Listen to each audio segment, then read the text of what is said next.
Well, thank you all for coming. Good evening, Assalamu alaikum, and welcome to this, the Muslim Institute's 5th annual lecture, to be delivered shortly by Lord Bikhu Parekh. It's really good to see a packed house again. My name is Ehsan Masood and I'm the Chair of Trustees of the Muslim Institute.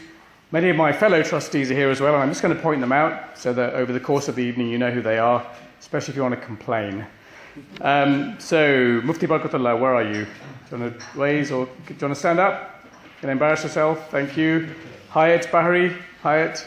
There's Hayat at the end. Halima Gosai. Thank you, Halima. Sania Qureshi, Sania here? Not yet. Asim Siddiqui. Yeah. There you go. Asim's our treasurer. And Zia Sardar. There we go. And our directors, Hassan Muhammad Ali and Samia Rahman. So we at the Institute, we exist to promote critical thinking in all of our communities, but especially amongst our Muslim communities, where reflection, challenge, criticism are sometimes, and sometimes not without good reason, difficult to achieve. We are small, but growing. And at present, we have 3 main activities. 2 of these are a quarterly publication called The Critical Muslim, and you'll see some copies around. We also have an annual weekend conference in the winter in Salisbury. And this winter, we're meeting in November, as usual, across the road from Salisbury Cathedral in a place called Sarum College. Our 3rd activity is this very lecture. It's named very deliberately after a great intellect, Ibn Rushd, or Averroes, to use his Latin name, he's a man who achieved very much in often very challenging circumstances. And it could be argued that we are once again heading into similarly problematic times. And I'm sure many of you are certain as well, that in the decades to come, in time we will gestate 1 or 2 worthy successors of this quite inspirational man. Which brings me to tonight's speaker. Anyone here tonight who did not have the misfortune of witnessing Britain in the 1950s, or the 60s, or the 70s, you missed out on what I can only call a golden age of racism. In my own case, I spent the first decade of life in North Yorkshire, and to this day, and this is absolute truth, to this day I am mortified when I recall coming home from primary school one day, one afternoon, and telling my mother that a school friend had asked me if the members of my family in Pakistan lived in trees. And that kind of conversation was not at all unusual. Fortunately, the good old British public sector was on hand to help both the hosts and the migrants navigate this coming brave new world of multiculturalism. And of course, television also played its part through some unforgettable characters, such as Warren Mitchell's Alf Garnett, someone many of you probably won't know, Kevin O'Grady, who was an Urdu-speaking Irishman, played by Spike Milligan. And of course, who can forget Mind Your Language, a sitcom in which an EFL teacher is called Mr. Brown, and he spends his evenings breaking up fights between the Indian and Pakistani students. At the same time, the BBC and other media outlets would also invite some real stars from the arts and from letters, from film, from music, from the professions and from academic life. And in fact, I'm very certain that it was on one of those programmes that I first encountered tonight's speaker, Lord Bikhu Parekh. Lord Parekh is a political theorist. He was born in India. He studied at the University of Bombay, later at the LSE, where he took a PhD, and he's held professorial appointments in the UK and in India. He was appointed a life peer in the UK Parliament in 2000. The Britain of the 1970s, thankfully, was unrecognisable to, of course, today's generation, and thanks to a succession of equalities legislation. And it is absolutely no understatement to say that anyone retracing the steps towards the 1976 Race Relations Act or the 2006 Equality and Human Rights Act, you will detect Lord Parekh's fingerprints on those laws, including, of course, the Parekh Report, the results of a landmark 2-year commission on the future of multi-ethnic Britain. And yet, suddenly, it feels as if the clock is turning back. Since perhaps Tony Blair's third and final election victory in 2005, here in the United Kingdom, if not in the US and the EU, we all seem to have become captured in this sort of horrible cloud that's dragging us further and further towards the right. Certainly June's Brexit vote, the November US presidential elections, and more.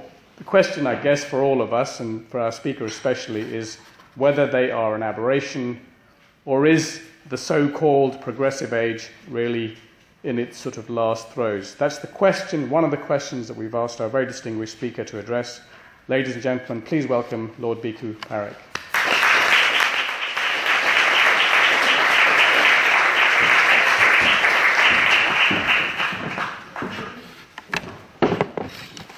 Want to trust me with your mobile? Yes, you can leave it. I'll leave it here. Yep.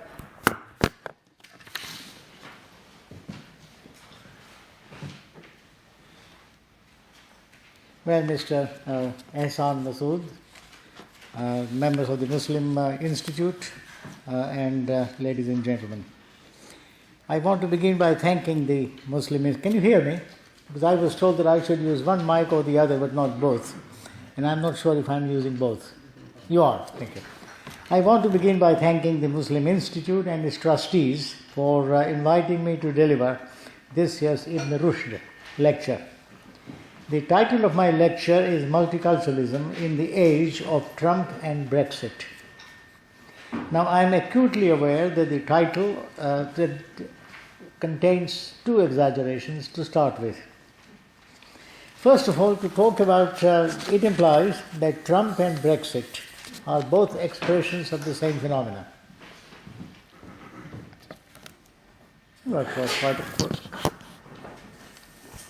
I was saying that the title, you talk about multiculturalism in the age of Trump and Brexit. That title, the second half of the title, contains two exaggerations, and I'm acutely aware of this. First, it implies that Trump and Brexit are both expressions of the same basic phenomenon. This is only partly true. While they both share certain views in common, they differ about many others. They both, for example, reflect nationalism or national sovereignty, but the quality of their nationalism is quite different. Trump talks about America first and is happy to go it alone. Brexit does involve Britain's independent decision-making, but it does so in the context of global interdependence. So the idea of Britain first would not occur that easily to our Prime Minister. Trump's view again is clearly anti-Islamic. There is no doubt about that at all. This cannot be said, not yet anyway, of Brexit. In short, Trump is a living, thinking, hopefully, individual whose views are stated with unmistakable clarity and even audacity. Brexit, on the other hand, is a collective aspiration, and its outcome is at present unknown. The second half-truth is the following. Neither Trump nor Brexit has as yet acquired a hegemonic influence and inaugurated a new age. When we talk about multiculturalism in the age of Trump, one implies that a new age has started. I don't think that is true at all. Trump won not by a democratic majority, but because of the peculiar structure of the American electoral system. Remember, Hillary Clinton got 2 million votes more than he did. His period of office has only just begun, and there is little doubt that he will change his course in response to the constraints of the American political system and fluctuations of the American public opinion. As for Brexit, it also won by a very narrow margin, 3.5%. And that too through a campaign which many people thought, I think rightly, to be full of tendentious lies, misrepresentations of the opponent, and mischievous claims. It is also about how democracy is not just about majority rule. Democracy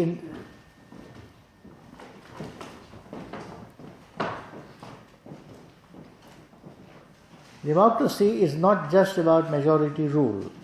it is also about how the minority is treated. If 70% of the people in a country were to say 30% should be distributed as slaves, we would say it's hardly democracy. So democracy is not just about majority rule. Majority rule is just one administrative starter. You have to supplement it by saying it also depends on certain constraints which the majority recognizes. This means that the democratic import of Brexit vote is far more nuanced, far more complex than is suggested by the Prime Minister when she says Brexit means Brexit. While 52% signifies that Brexit has won, 48% signifies that the minority is too significant to be ignored. The democratic import of Brexit victory must therefore involve due sensitivity to the Remainers, and Brexit cannot simply mean Brexit, as Theresa May has said. It must be, in short, 48% tagging on to 52% means that Brexit must be of a kind that is acceptable not just to the 52%, but also to the 48% who voted against it. So for these two reasons, I would say that the age of Trump and Brexit has not yet arrived, but nevertheless we are at the threshold of something new. It might turn into a new age if we are not sufficiently careful. The point that Ehsan made, if we are careful, we might be able to defeat it.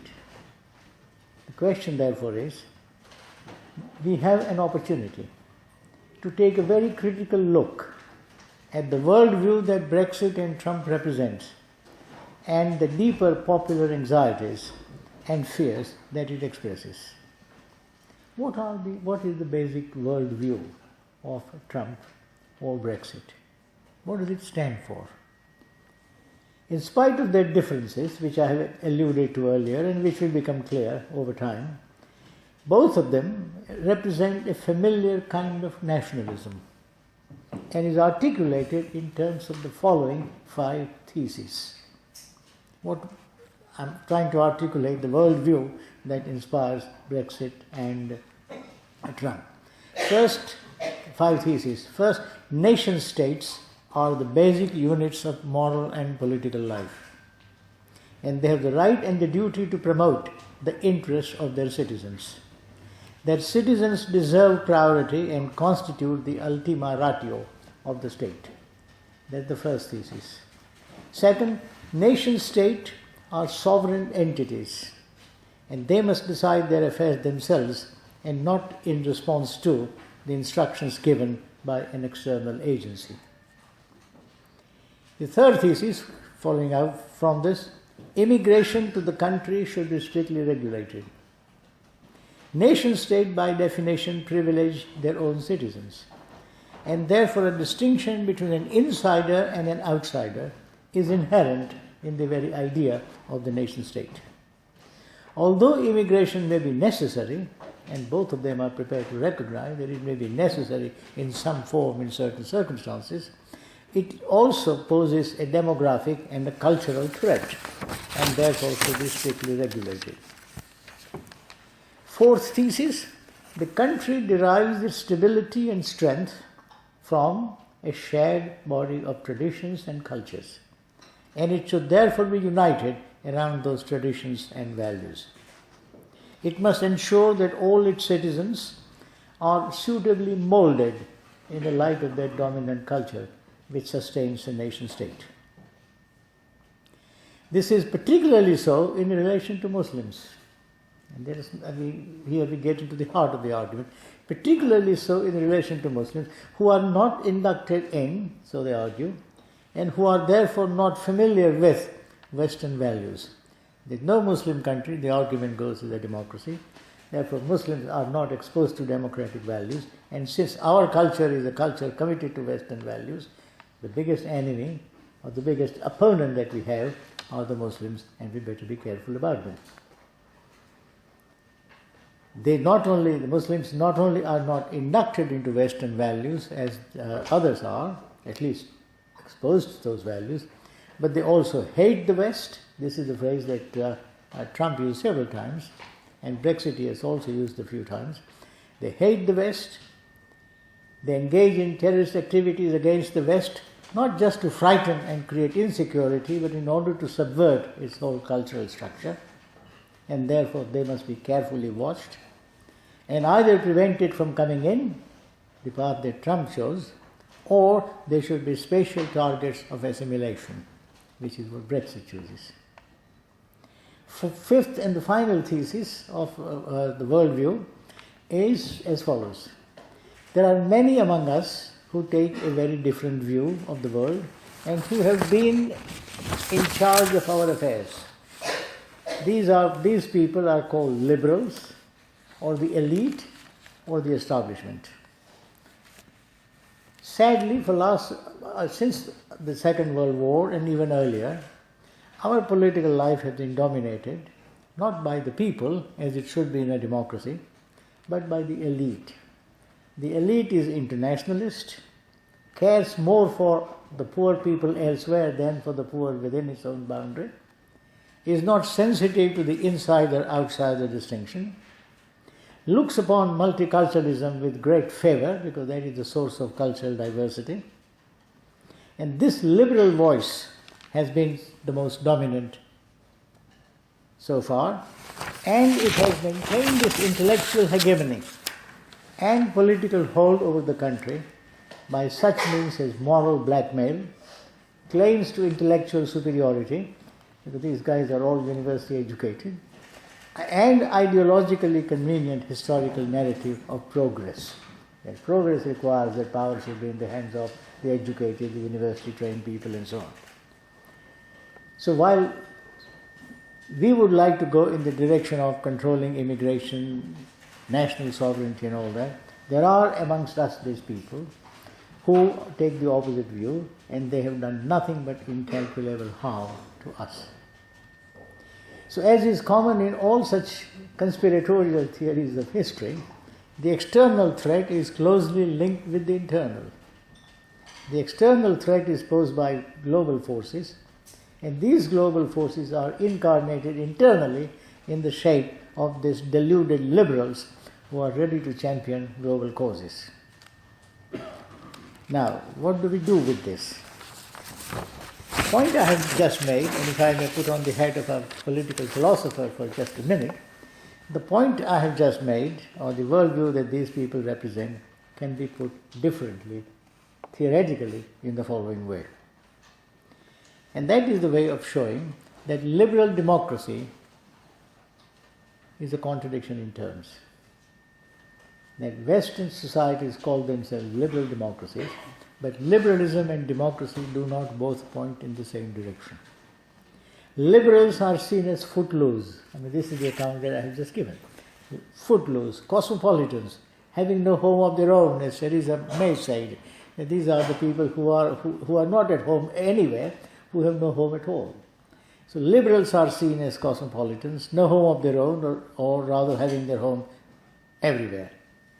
In contrast to liberals, democracy is local, is rooted, embedded in and associated with the life of a particular community, a particular people, keenly aware of a particular historically inherited identity and anxious to maintain it at all cost.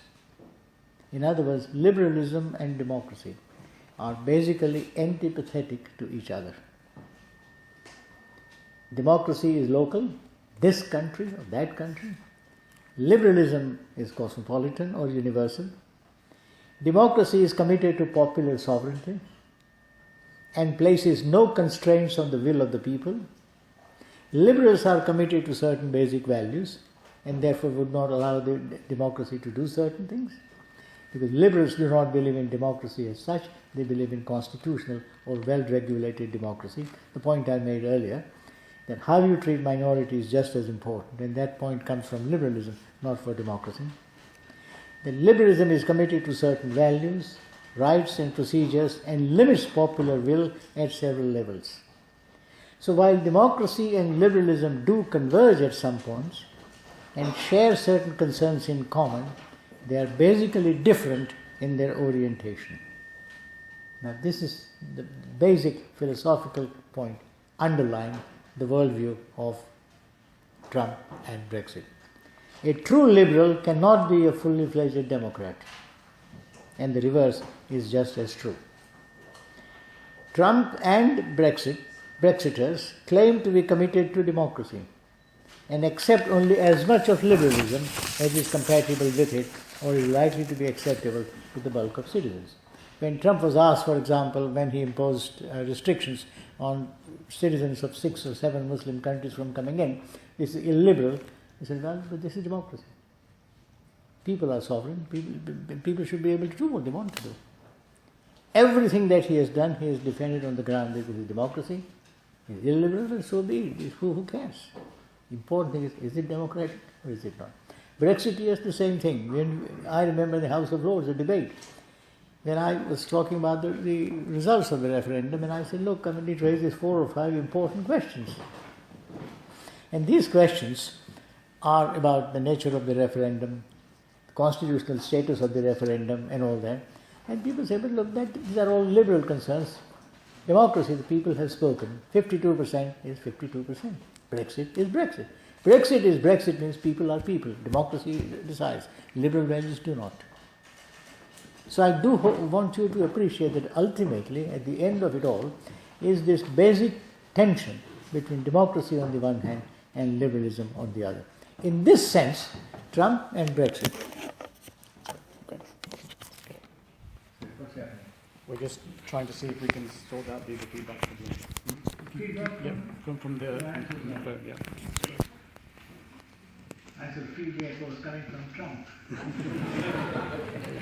Thank you. Try that again. So in this sense, the sense that I have outlined, both Trump and Brexiters are populists. Populist in the following way, that democracy is equated with majority rule. Democracy is equated with rule of people, which means rule of majority, which means people's anxieties and fears come first, and this is what a politician's job is, to articulate and express. Full stop. That's what politics is really about. This complexity about balancing liberal values against democratic considerations do not matter at all. In this sense, both are populists. Now the trouble, I can't allow this view to proceed further without commenting on it. The trouble with this view, as I have outlined it, tension between liberal and democratic, I want you to appreciate, because we don't seem to appreciate this, and I haven't seen any article explaining how. These guys are in revolt against liberalism and in the name of democracy. So drawing upon one of our traditions to challenge the other. And once you take away liberalism, what does democracy look like? Individuals disappear from the view. Individual rights and liberties disappear from the view because these are liberal concerns. Constitutional constraints disappear because these are liberal constraints. What remains? People. People's will. Now that's what I want to... In order to attack them, or in order to show their vulnerability, one has to knock down or at least challenge this particular notion of people. And my argument is, before I proceed, that the trouble with this view is that popular anxieties... I'm sorry...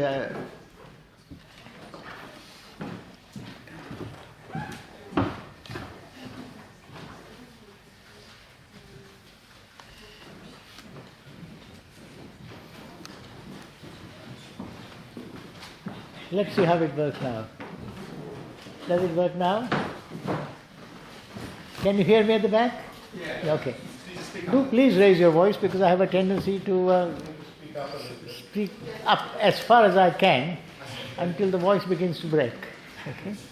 So the trouble with this view is that the popular anxieties, popular will, popular interest, people, these are all ambiguous notions. When you talk about people, what do you mean? When you talk about people's will, what do you mean? And my argument is that people's will, people's interests are not given. They are not a fact of life. They have to be interpreted. They have to be defined before one can claim to speak for them. Not surprisingly, it is Trump and the Brexit who tell people what their anxieties are what their interests are, and make sure that they internalize these. So like a skillful ventriloquist, they construct what Nigel Farage called the real people. The real people are not out there, people are heterogeneous. There is no solid unified mass called the British people. They are divided in terms of class, gender, generation, all sorts of things. Now this heterogeneous people to attribute a single will, a single interest, a single dominant anxiety is absurd. So what you need to do is to homogenize them. And you homogenize them the way you like. Having homogenized them, you then attribute a voice to them, saying, this is what you really want, don't you? And then you claim to represent it. In other words, what you have done is to plant the voice you claim to represent. And this kind of mischievous process, where your voice travels back as the people's voice, after having gone through this filtering, is at the heart of all populist politics. All forms of populism have an authoritative core, in the sense that the particular individual and a particular political party is the sole and definitive spokesman of the people. So Trump says, I speak and America speaks through me. Or Brexit, 52 people, the whole of country speaks through them. 48% do not matter. And I'm suggesting that at the base of this whole way of thinking is this phony exercise in creating a homogeneous people where none exists, attributing to a voice which is not theirs, which is what you have attributed to them, and then you claim to represent it. Anyway, much of the Trump and Brexit, what they stand for, is intellectually shallow and politically pernicious. And if I had the time, which I don't because my title is different, maybe you might care to invite me next time, I would want to undertake a detailed philosophical critique of the whole way of thinking. But basically, what are its flaws? I'll just refer to them and then move on to the main theme, which is multiculturalism. As I walked in, Zia said, what is happening to multiculturalism in the age of Trump? And I said, we'll talk about it. So multiculturalism is my point of reference, but I can't resist pointing out some of the basic flaws in this way of thinking. And the flaws are, it equates democracy with popular sovereignty. And that's absurd.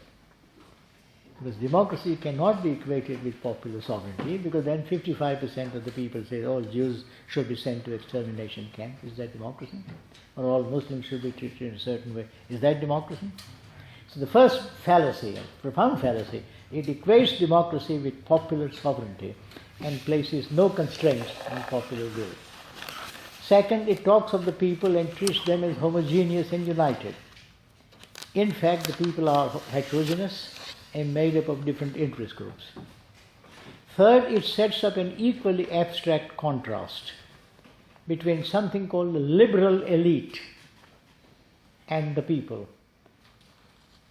Fourth, it is misguided in thinking that the liberal elite has run the political life of the UK and the USA for all these years. There is hardly much evidence of that. They've certainly been dominant, but there is one voice that is dominant. The people's voice has never been silent. In fact, our immigration policy would have been quite different if the liberal elite has been able to be the only voice. So when Trump says, this is quite interesting, this is a quote from him, he says, January 20th will be remembered as the day the people will become the rulers of this nation again. Now what is he saying? The people will be, so far, for 200 years, from its beginning till today, till Trump comes to power, the United States has been ruled by the liberals. And now at last the people are going to take charge and the promise of American democracy will be realized. Now that kind of apocryphal view is absurd and is bad history. So for all these reasons, I think the view can be faulted. But having said that much, I want to move on to my main topic, which is not to evaluate this worldview, but to talk about multiculturalism.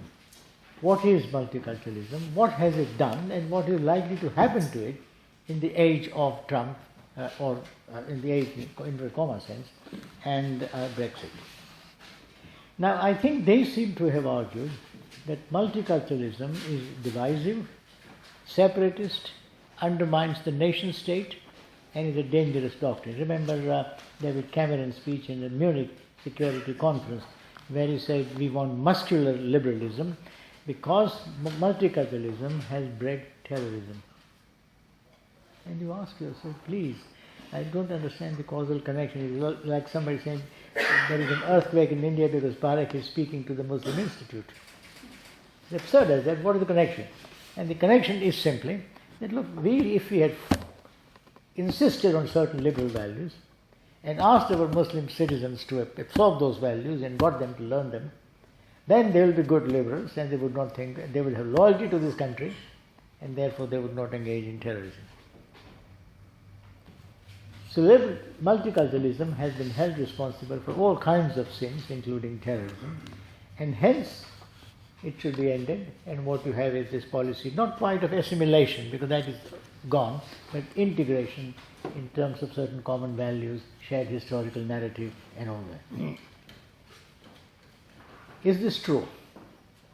And I want to spend the next 15-20 minutes arguing that this view is deeply mistaken, and because the word multiculturalism is used differently in different contexts and means different things, it may be useful to begin at the beginning and ask ourselves the following questions. When did the word multiculturalism and the concept of multiculturalism first appear on our public life? Why? What did it mean then? What anxieties did it reflect? And what was the problem it was intended to solve? What were the policies pursued in the name of multiculturalism? What have been the positive and negative consequences of these policies? And if there have been some negative consequences, as there have been, is it because of the faulty design or a faulty implementation of a policy whose design was basically correct? Now these are the questions that any good multiculturalist has to answer. And as a good multiculturalist, I am going to answer them, but very briefly and very quickly, because we don't have much time. Now, multiculturalism appeared in Britain and in other parts of the world too, largely in response to the presence of post-war immigrants. You had people who dressed differently, who had different cuisines, different religious texts on whom they will take their oath, and in general different lifestyles. And the question was, how should society or the institutions of the state respond to these differences? And I think after much struggle, you know the struggle, a Sikh was arrested 8 times for not wearing his turban, driving a helmet, for not wearing a helmet while driving a motorbike. Remember those stories. So after all those, when you know about 60s and 70s, that's what was going on. So after all this resistance and the struggle in 60s and 70s, we in Britain, and the same thing happened in other countries, arrived at 3 basic principles for dealing with cultural differences. First, liberty. First was the principle of liberty, that certain matters are to be left to the individual choice. It's not the state's business to start telling people how they should dress, or what they should eat, or what they should not. Freedom should be extended, as it has been extended in the case of white people, to those areas, and state has no right to interfere with them. What food to eat. Nurses' uniform in hospitals. I mean, what do nurses wear? I mean, leave it to them. I mean, they say they want to wear a sari rather than a frock. They're all right, what does it bother you? As long as it is not functionally inefficient. So first principle that we agreed upon was freedom. Second was equality. That whatever restrictions you place in one group, must be placed on another, but no more, no less. You treat them equally. For example, if a Christian girl is allowed to wear a cross, well, by the same logic, a Muslim girl should be allowed to wear a hijab. Now, one needn't go into the theological controversy of whether a hijab is theologically equivalent to a cross. I've written about it, but these are abstract philosophical questions we needn't go into. The fact that one is visible, the other is not, and the French say it is not an answer, because cross is also visible if you very openly, and not just. But what about crucifix? Not just cross.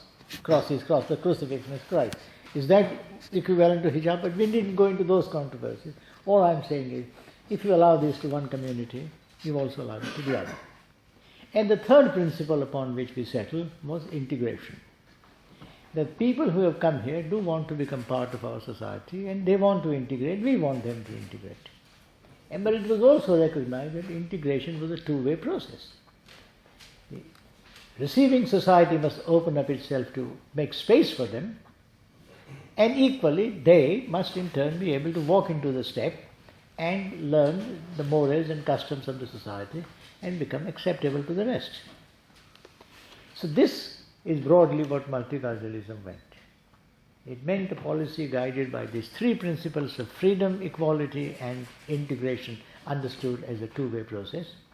And it's in that light that almost all the decisions taken can be understood. I remember that because I was during that period deputy chair and then acting chair of the Commission for Racial Equality. And lots of questions would come to us and we would handle them in certain ways. Some of you would remember at many conferences that the Commission held where these issues, Zia would remember, Ehsan you might remember, where some of these questions we discussed and said, look, how do we handle this issue? And always appealing in one form or another to these three principles. As a result, we arrived at multiculturalism as a multicultural policy. And that policy, I think, had its merits, its strengths, and the strengths were obvious. First of all, it allowed minority to relax. They didn't feel besieged, they didn't feel compelled to assimilate or compelled to behave in a certain way, and therefore they were able to experiment with the wider society, they were able to integrate into wider society at their own pace. It also made them feel valued and respected. That people who were treated in this way, liberal, egalitarian way, felt valued and respected. That facilitated their integration. It also led to fascinating experiments in different walks of life where Indian music, European music, Afro-Caribbean music was combined, and different kinds of food like chicken tikka masala or whatever, different kinds of food, different kinds of musical traditions. Salman Rushdie is a classic example, the kind of literature that he produces. But the whole style has this rhythm and pace of the subcontinent, and at the same time the finesse and sophistication of an English writer. So with different kinds of experiments took place, and there was this enormous resurgence of music, arts, literature and so on. And no less important, the relaxed minorities increased the awareness of the wider world so that they became bridges to the world outside. So while multiculturalism had these and other benefits, its implementation was sometimes flawed, as in all these new cases. People who had their own agendas took advantage of it and pushed it in an unacceptable direction. For example, I remember conferences where several liberals, white liberals would say to Muslims, you know, if you really want equality, Christmas should not be called Christmas. Because Christmas is a religious character. Let us call it Winter Festival. And the Muslims say, look, we are perfectly happy to call the damn thing Christmas. No. Complete equality requires that you should. So you had liberals using Muslims, sometimes against their wishes, to push for a particular agenda. So you had interested in all community leaders who, in order to protect their own nests, kept saying, my community would not tolerate this. So multiculturalism became a way in which different individuals were able to push for different agendas and create certain amount of chaos. There was also, I think, it was not just different leaders or different groups pushing multiculturalism in a certain way. There was also the case that multiculturalism was a historically new experiment in Western history. Show me one example in history where, previous to the Second World War, where the West had to try out multiculturalism or find ways of respecting cultural and religious diversity. In fact, the simplest thing is, historically, the West has known only two religions other than Christianity. One was Judaism and the other was indigenous people and tribal religions. And we know what he did with both of them.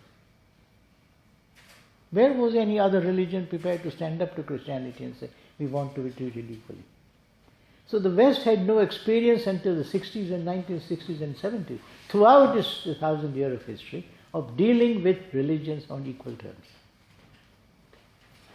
When therefore it was asked, it was forced in some ways, although to his credit he also did so willingly, when it came to terms with other religions and began to accept them as equals, inevitably, being a new historical project, certain things were wrong and certain things were not properly done.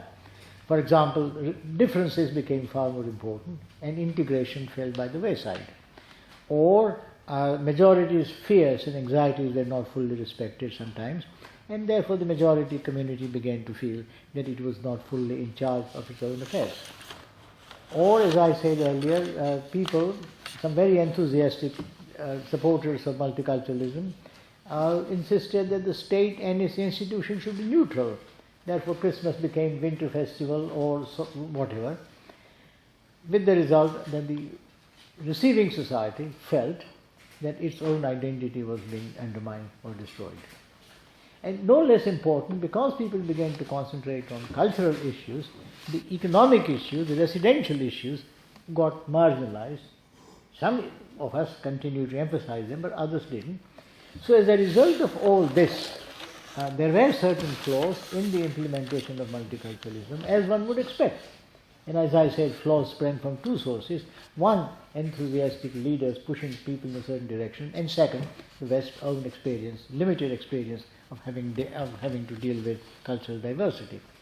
So as a result of all that, some mistakes were made, but these mistakes were mistakes not in the design of multiculturalism, these were mistakes of implementation, or rather flaws in implementation. And one of the advantages of this would be to say that on balance multiculturalism has been a good thing, and even those who criticize it, if you were to ask them, what multicultural policies would you discard? It's difficult to point to any that they would like to see discarded. When Cameron, for example, after his Munich conference, when he said multiculturalism lead to terrorism, and he was asked, all right, what else do you put in its place? Would you not allow the minorities to dress in a certain way, exempt from sports classes, not take oath on the Quran, but we want everybody to take oath on the Bible? What will you not allow them to do? And he says, well, not too much emphasis on separation. Well, but who is doing that? What about too much emphasis? So I can't think of any, maybe one or two here or there, multicultural policies which they would like to abolish or expunge. So on the whole, I would say multiculturalism, with limitations, which are obvious, has stood us well, it stood us in good stead. And the point of all this, therefore, is that cultural diversity is an inescapable fact in every modern society. And this diversity has two sources, endogenous and exogenous. Endogenous, from within the liberal society itself, people want to make their own choices. Cohabitation, homosexuality, gay marriages. I mean, the minorities don't even enter the picture here. If anything, minorities would be opposed to many of those things. But from within the liberal society, people want to make their own choices, and there is diversity. And the second kind of diversity is represented from the outside in the form of immigrants. Now I am suggesting that even if all immigration were to end tomorrow, and all immigrants were made to disappear by some Aladdin's plan, diversity would remain. In fact, it would continue to increase, because this diversity has endogenous sources. It is something that people of this country themselves wish to make the choices of lifestyle. Some want to cohabit, some want to marry, some want to have families, some are secularists, some are not. So given the fact that this kind of diversity is bound to remain, and in fact is bound to be deep and increase, as we know with the passage of time, Trump's and Brexit's declaration of war on diversity and wanting to create a cohesive nation state is doomed to failure. I don't see how you can make it work. Today Islam is the target. Tomorrow it would be liberalism. Day after tomorrow it will be secularism or humanism. And the day after, who knows? Once we go down this road, there is no end to the list of your enemies. That doesn't mean that what they are saying does not address people's anxieties. But the point is that neither Trump nor Brexit provides an answer to the people's anxieties and fears. And these anxieties are not just cultural, although they are cultural, they are also economic. The financial crisis ruined large sections of middle and working classes. Even before it began, you had this neoliberal economy which destroyed their prospects. And you have a large number of people suffering in this economic way, struggling to make sense of what is going to happen to them and their children in the future, wanting to find an answer, wanting to find a way out. And here, the Brexit and Trump claim to provide an answer. Look, if we don't allow our manufacturers to come from outside, you know the whole story, we control production within the country and so on and so forth. But this is not the answer, because the difficulties lies in dealing with questions of growing inequality, reconciling the conflicting interests of insiders and outsiders, redefining the nature of the state.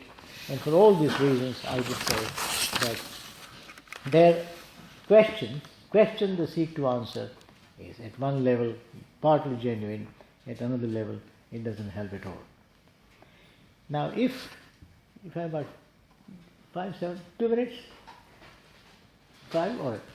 I might say something about the Islam thing, because at this Muslim Institute, I think it's important that I might say something about I said earlier that Trump's agenda has a strong Islamophobic thrust. Now, although it is not as pronounced, the British government's prevent strategy has a similar orientation. There is little doubt that much of the Muslim world, and therefore the question is this antipathy to Islam that you see in Trump and you might see in Brexiteers, sometimes gently explored, suggested rather than spelt out, but it is there.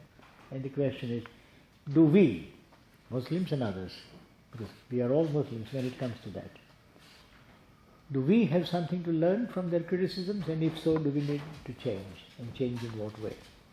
And here I might just spend about 5 minutes and then end, because I have a train to catch, just as you want to have some questions. Now, I think there is no doubt at all that the Muslim world is in a state of turmoil, and Muslims in the West are no exception.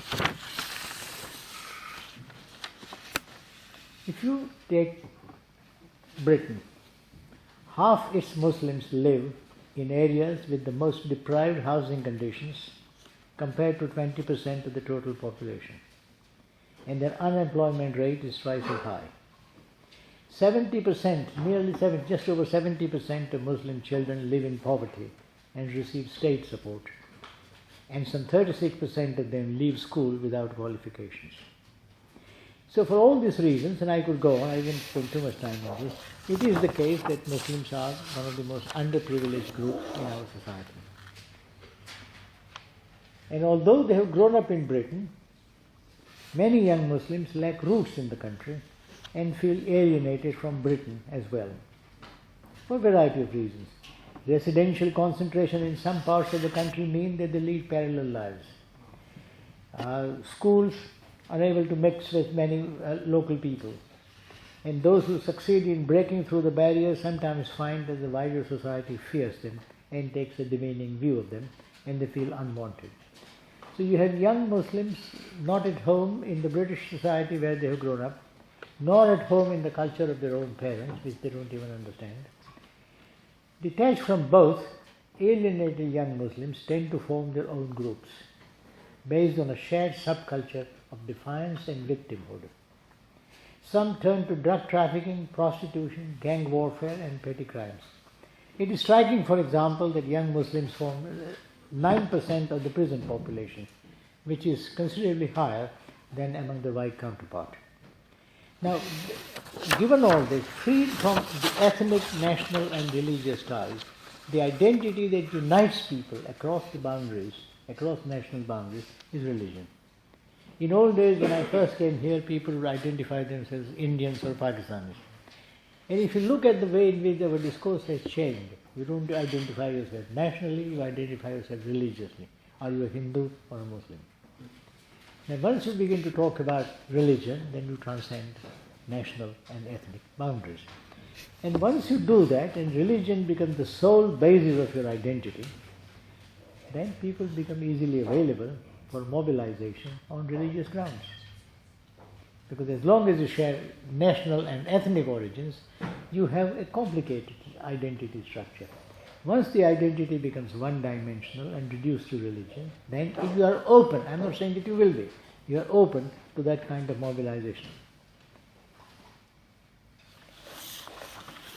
Now reclaiming, so the question therefore what I'm suggesting is that for all kinds of material conditions, all material reasons, cultural reasons and others, you have sections of young Muslims growing up in this way, fascinated by causes abroad, fascinated by dreams of a better world after death or whatever. The question is, how do we find ways of reclaiming them, and how do we find ways of making sure that Islam is understood as it should be? And here I have an elaborate discussion which I am going to skip, which is how does a community or how does an individual define his religion and his relation to his religion? Religion can be seen as faith. My father would, if he is a Hindu, he would recognize certain things that he has to do, and he has enough confidence in God to take liberty with whatever God has asked him not to do. So he will do certain things like, maaf kar dena, or you will fast for 5 days a week and Allah or Bhagavan will forgive you. His children would say, no, religion is different. Religion becomes an ideology. It's a badge of identity. Therefore you begin to treat it like a text to be memorized, not to be forgotten. And for him religion, he doesn't possess religion, religion possesses him. He doesn't belong to religion, religion belongs to him. And I think one has to understand how the nature of religion and one's relation to religion has changed during first is the rise of modernity, and then during the last 30, 40 years when religion has become reduced to an ideology as opposed to a faith. And I think therefore what you need is reclaiming Muslim youth, getting them to understand what Islam really stands for. And here I think prevent strategy which the government thinks is an answer is not an answer at all. Because it involves informing on parents, it involves requiring universities to report on Muslim students, surveillance society. It implies spying on what the imams say on their Friday prayers, and it involves restricting the overseas visits of young Muslims, and you try to find out where are you going, Turkey, Syria, Iraq, and try to restrict your movement.